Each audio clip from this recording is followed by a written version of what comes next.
Mas a cândida ela é um fungo que vive, teoricamente, harmonicamente lá na vagina.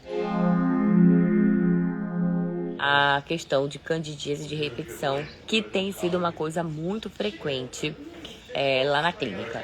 Então, assim, o que acontece na candidíase de repetição é que a nossa microbiota, né, nossa microbiota, o que as pessoas vão entender melhor, a nossa flora, né, a flora vaginal, a microbiota vaginal, a microbiota intestinal, mas a cândida, ela existe na vagina, naturalmente. É um saprófita, né, é um fungo que vive teoricamente, harmonicamente lá na vagina.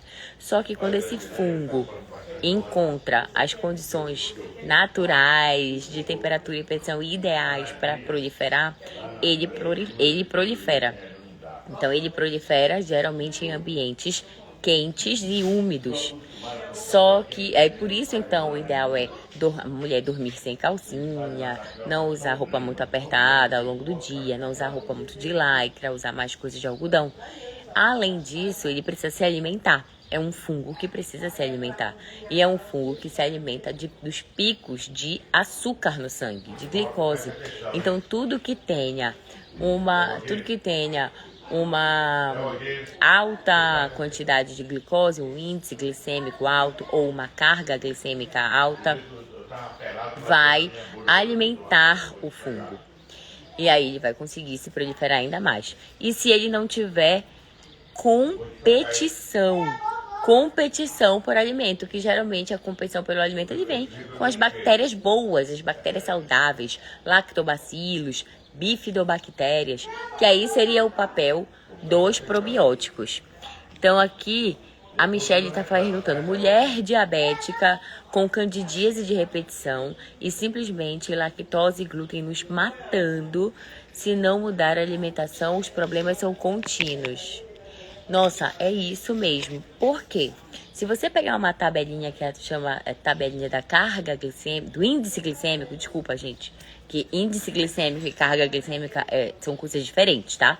Índice glicêmico é baseado somente no alimento e o pico de glicemia que ele faz no teu sangue. A carga glicêmica, ela leva em consideração toda a refeição em conjunto, com as fibras, com as gorduras, as proteínas, e acaba que o índice, na verdade, a carga glicêmica diminui, aquele pico de glicose passa a não ser tão alto. Então, índice glicêmico é uma coisa, e diabetes, e índice glicêmico é uma coisa, e carga glicêmica é outra coisa.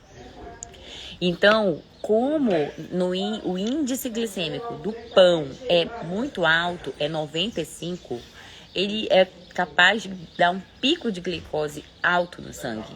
Assim como o leite, ele tem a lactose, que é o açúcar do leite. E esse açúcar do leite, ele é capaz também de dar um pico de glicemia.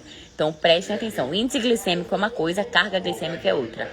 Digamos que eu tenho uma coisa que tem um índice glicêmico alto, o pão. O índice glicêmico do pão é 95, tá? Então, ele é capaz de dar um pico de glicemia no sangue de 95% semelhante ao açúcar sacarose, aquele açúcar branco de mesa que o índice glicêmico é 100. O que a gente faz para diminuir a carga glicêmica de uma refeição que tenha o pão? Coloca uma proteína, uma gordura, coloca uma fibra, ou seja, você coloca dentro do pão, coloca ovo, que tem proteína e gordura saturada. Uma outra pergunta que eu fiz que algumas pessoas não acertaram é a gordura da gema do ovo, é a gordura saturada, que é a gordura animal. Então tem a proteína, tem um pouquinho de gordura saturada, e aí você coloca alface, tomate, repolho, você coloca fibras para diminuir a carga glicêmica da refeição como um todo. Mas mesmo assim, vai ter a glicose, vai ter o potencial de alimentar o fungo. E é muito bom ver esses depoimentos, porque várias mulheres são transformadas do ponto de vista de saúde, de diminuir refluxo, azia, queimação, candidíase, distensão abdominal, pelo excesso de fermentação dos açúcares que tem esses alimentos.